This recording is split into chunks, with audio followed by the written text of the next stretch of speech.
Hi everyone, मैं सभी divine souls का वेलकम करती हूँ मेरे इस यूट्यूब चैनल पर जिसका नाम है ट्विन फ्लेम डीवा।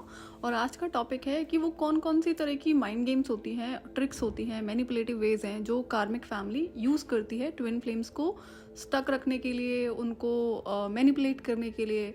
और ये सारी ट्रिक्स कार्मिक इंसान आपकी फैमिली का हो या फिर बाहर का हो, जितने भी कार्मिक लोग हैं, नार्सिसिस्टिक इविल लोग हैं, उन सबको पता होता है कि ये माइंड गेम्स बहुत अच्छे से इमोशनल लोगों पर ज़रूर काम करती है।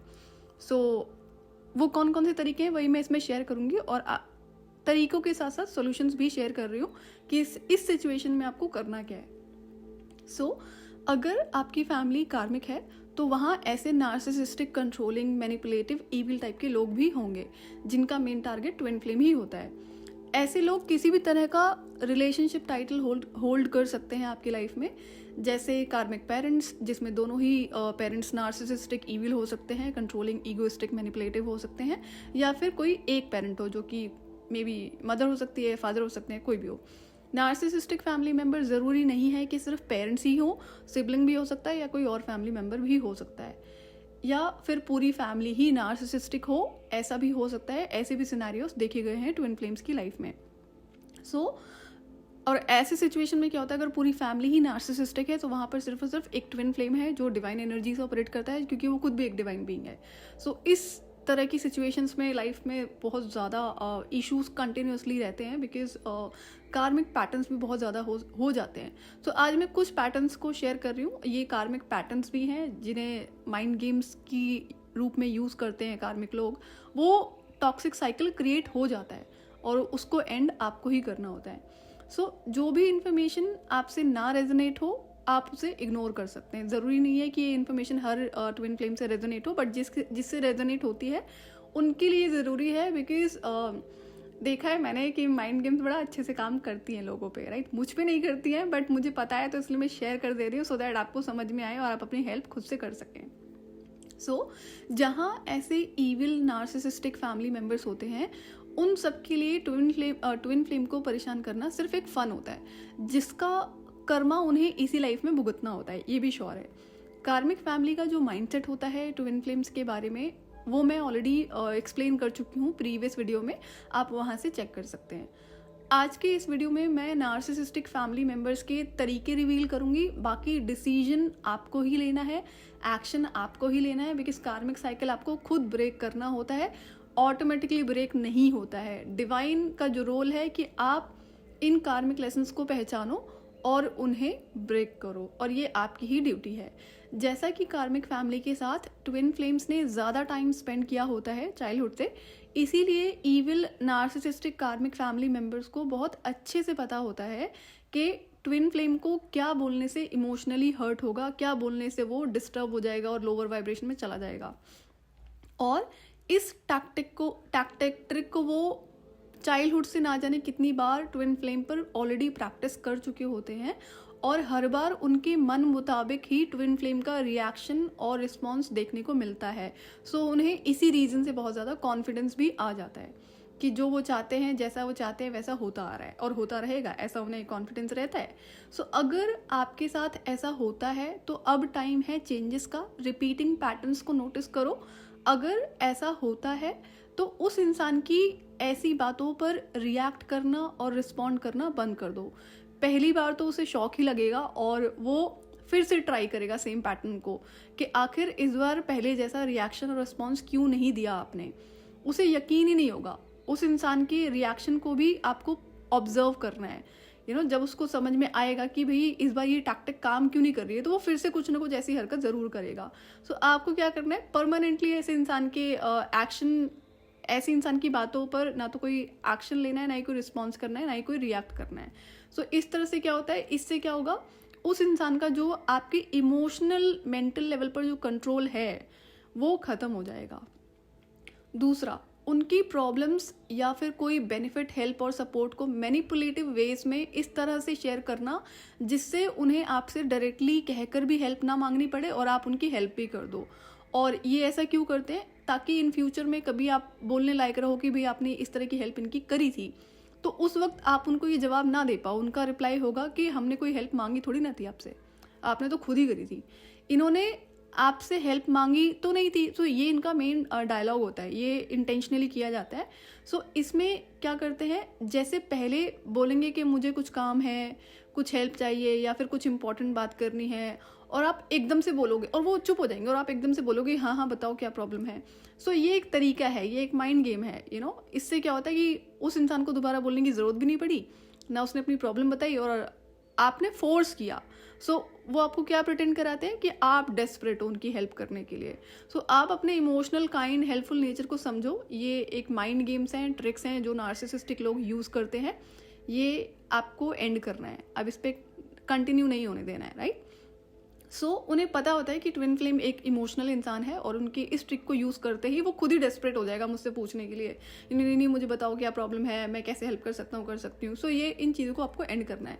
सो ऐसे सिचुएशंस में क्या करना है, जब भी कोई ऐसी ट्रिक को यूज़ करे और कहे कि नहीं रहने दो, नहीं बताना है, फिर कभी बाद में, अभी नहीं, तो उस सिचुएशन में आपको क्या करना है, आपको दोबारा उस इंसान से कुछ भी नहीं पूछना है, सिर्फ चुप हो जाओ, सुनो उसे, एंड देन वहाँ पर उसका रिएक्शन नोटिस करो और वहाँ से उनको स्माइल करके अपने काम में बिजी हो जाओ। पूछना ही नहीं है दोबारा आपको। जब भी ये ट्रिक्स है आप यूज़ करो, आपको समझ में आएगा। तो अपना वहाँ पे स्माइल करके वहाँ से हट जाओ और उसके बाद ना उस इंसान के रिएक्शन का वेट करो, आप देखो वो क्या करता है, क्योंकि इस तरह के इंसान ने जब एक बार माइंड गेम आपके ऊपर यूज़ करी होती है तो वो बार बार कर रहा होता है, वो ये कोई भी हो सकता है, मेल फीमेल। तो इस चीज़ को आप ध्यान रखें। इस सिचुएशन में क्या करना है, आपको दोबारा उससे पूछना ही नहीं है। ये ट्रिक्स हैं, आप इनको ऑब्जर्व करना शुरू कीजिए।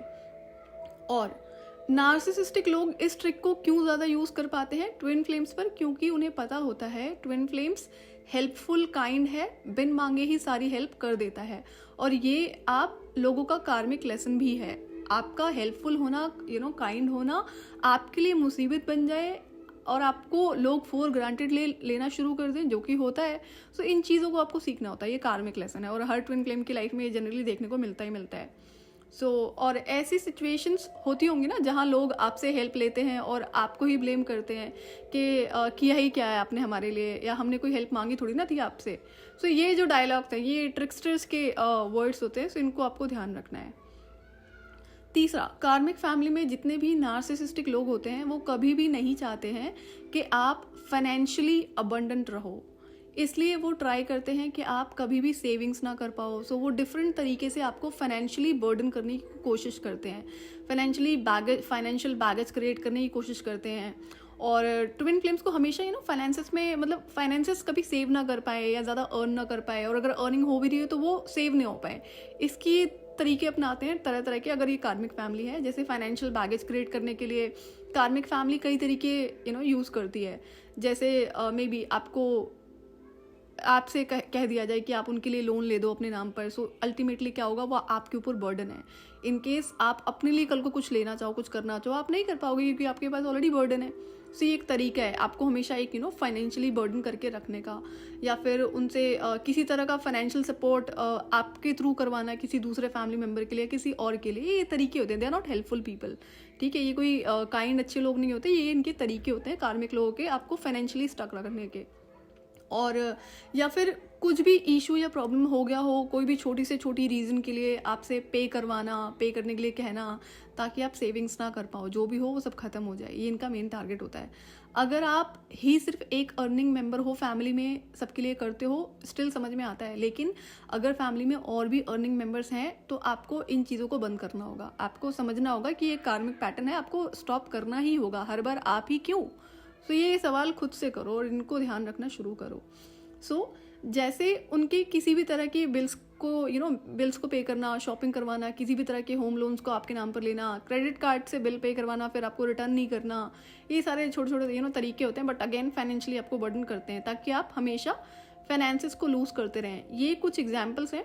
सो आपको इन चीज़ों पर कंट्रोल लगाना है, और जब आप ऐसा करेंगे तो ड्रामेटिक सिचुएशंस वही कार्मिक फैमिली मेम्बर्स क्रिएट करना शुरू करेंगे। और आपके लिए कार्मिक लेसन क्या है कि किसी भी तरह का इमोशनल मेंटल मैनिपुलेशन आपके ऊपर काम नहीं करना चाहिए। जब उनको पता है कि इनके ऐसा बोलने से, ऐसा ड्रामा क्रिएट करने से आप उनकी फाइनेंशियल हेल्प कर ही दोगे, जैसा हो सकता है आपने करा भी हो, तो इन चीज़ों को एंड करना है। करने तो जो जितने ड्रामे करते हैं, आपको इस चीज़ का कंट्रोल अपने हाथ में लेना है। ये कार्मिक लेसन और ये सीखना ही होता है। आपको सेविंग्स करनी है, अपने ऊपर स्पेंड करो, सेल्फ लव करो, अपना ध्यान रखो, लेकिन फाइनेंसेस को वेस्ट नहीं करना है, किसी भी गलत इंसान से शेयर नहीं करना है। और फोर्थ है नार्सिसिस्टिक ईविल लोग, जैसा कि नेगेटिव एनर्जीज के लोग होते हैं, इसलिए अननेसेसरी की लड़ाई झगड़े के बिना इन्हें इनकी लाइफ अधूरी सी लगती है। और अगर एनर्जेटिक लेवल पर देखें तो जैसा कि ये फुल ऑफ नेगेटिविटी होते हैं, इन्हें भी पॉजिटिव एनर्जीज चाहिए होती है इस ह्यूमन लाइफ में सर्वाइव करने के लिए। तो ये ऐसे पॉजिटिव लोगों को ढूंढ रहे होते हैं, और ट्विन फ्लेम तो full of positive divine energies होता है। सो उससे उसकी एनर्जीज को रिसीव करना इस तरीके से। सो ये भी तरीका होता है कि जब ये आपस में लड़ाई झगड़े करते हैं तो इसमें आप इन्वॉल्व हो गए चाहे उस लड़ाई को बंद कराने के लिए, सॉर्ट आउट कराने के लिए। तो इससे क्या होता है कि आप अपनी एनर्जीज उधर शेयर कर रहे होते हो, उनकी नेगेटिव एनर्जीज आपको मिल रही होती है और आपकी पॉजिटिव एनर्जीज उनको मिल रही होती हैं, जिससे आप ड्रेन होना शुरू हो जाते हो। और वो लड़ाई झगड़े आपके इन्वॉल्व होते ही बंद भी हो जाते होंगे। अगर आप कोशिश करते हो बंद करने की तो हो सकता है कि बंद भी हो जाते हो। सो इसमें क्या होता है कि और बाद में यही जो 2 लोग या 4 लोग लड़ रहे होते हैं आपस में, ये आपको ऐसा प्रिटेंड करेंगे कि मेन लड़ाई का जो रीज़न था ना वो आप थे, वो तो आपस में नहीं लड़ रहे थे। सो ये तरीके होते हैं आपकी एनर्जीज को ड्रेन करने के। इसमें आपको क्या करना है कि जब भी ऐसी सिचुएशन हो आपको बिल्कुल भी इन्वॉल्व नहीं होना है, कुछ भी नहीं कहना है, और बस चुपचाप नोटिस करो, कोई दिक्कत नहीं है। और जब तक आप ऐसा नहीं करते हो तब तक ये ड्रामा ऐसे कार्मिक लोग कंटिन्यू रखते हैं। इसमें आपकी एनर्जीज ड्रेन होने के साथ साथ आप इमोशनली भी डिस्टर्ब हो जाते हो। नोटिस किया है कभी कि जब 2 नेगेटिव लोग आपस में जंगली जानवर की तरह लड़ रहे होते हैं और फिर तुरंत ही कुछ देर के बाद वो ऐसे इतने नॉर्मल हो जाते हैं जैसे कुछ हुआ ही नहीं था, और आप कई दिनों तक मेंटली इमोशनली डिस्टर्ब रहते हो उस पर्टिकुलर इवेंट की वजह से। सो यहाँ पे इसको एनर्जी लेवल पे ज़्यादा समझो आप। सो इसका सोल्यूशन यही है कि आपको बिल्कुल भी पार्टिसिपेट ही नहीं करना है। वो लड़ते हैं, मरते हैं, कुछ भी करते हैं, आपको उसमें इन्वॉल्व नहीं होना है, और आपको इनके रिएक्शंस को भी ऑब्जर्व करना है। अब आप इस कार्मिक पैटर्न को नोटिस करो कि अगर ऐसा कभी होता आया है आपकी लाइफ में तो अब तक कितनी बार हो चुका है। ये जितने भी टैक्टिक्स, ट्रिक्स, माइंड गेम्स मैंने आज इस वीडियो में शेयर किए हैं, कार्मिक नार्सिसिस्टिक लोग फैमिली के हों या बाहर के हों इन ट्रिक्स को यूज़ करते ही हैं, क्योंकि उन्हें पता है कि ये काम करती है। इन्हें माइंड गेम्स कहते हैं, और नार्सिसिस्टिक मैनिपुलेटिव कंट्रोलिंग लोगों के ये मेन टूल्स होते हैं जिन्हें ये यूज़ करते हैं। और अगेन सेल्फिश लोगों पे काम नहीं करते, ये काम ही इमोशनल लोगों पे करते हैं, और ट्विन फ्लेम्स तो फुल ऑफ इमोशंस हैं। सो ये सारे कार्मिक लेसन्स हैं जो आपको सीखने हैं, कार्मिक साइकिल्स है। नोटिस करो अपनी लाइफ में रिपीटिंग पैटर्न्स को। जितनी भी सिचुएशंस आज मैंने शेयर करी है, अगर ऐसी सिचुएशन आपकी लाइफ में हुई है अब तक, जिस भी एज में आप हो, सो कितनी बार ऐसा हो चुका है शायद आप काउंटिंग भी नहीं कर पाओगे। सो इनको नोटिस करो, और जो जो मैंने सोल्यूशंस आज बताए हैं अल्टीमेटली सोल्यूशंस वही है। इसमें मैंने आपसे ये तो नहीं कहा कि आप जाके लड़ो या उन्हें कुछ भी उल्टा सीधा बोलो, नहीं, मैंने आपको नॉर्मल सोल्यूशन दिए हैं। इससे क्या होगा, आप अपनी एनर्जीज को भी सेव रख पाओगे, और उन लोगों का जो कंट्रोल है आपके माइंड पर, आपके इमोशंस पर, आपके फाइनेंसेस पर, वो सारा खत्म होना शुरू हो जाएगा। और ये करना ही होता है, आज नहीं तो कल आपको सीखना ही होगा। कार्मिक लेसन्स हैं, कार्मिक टॉक्सिक पैटर्न्स हैं जो आपको ब्रेक करने हैं। सो आई होप कि आपको हेल्प करेगा, और आज के लिए इतना ही। मैं आपसे फिर मिलूंगी नेक्स्ट वीडियो में। टिल देन आप अपना ध्यान रखिए और डिवाइन से कनेक्टेड रहिए।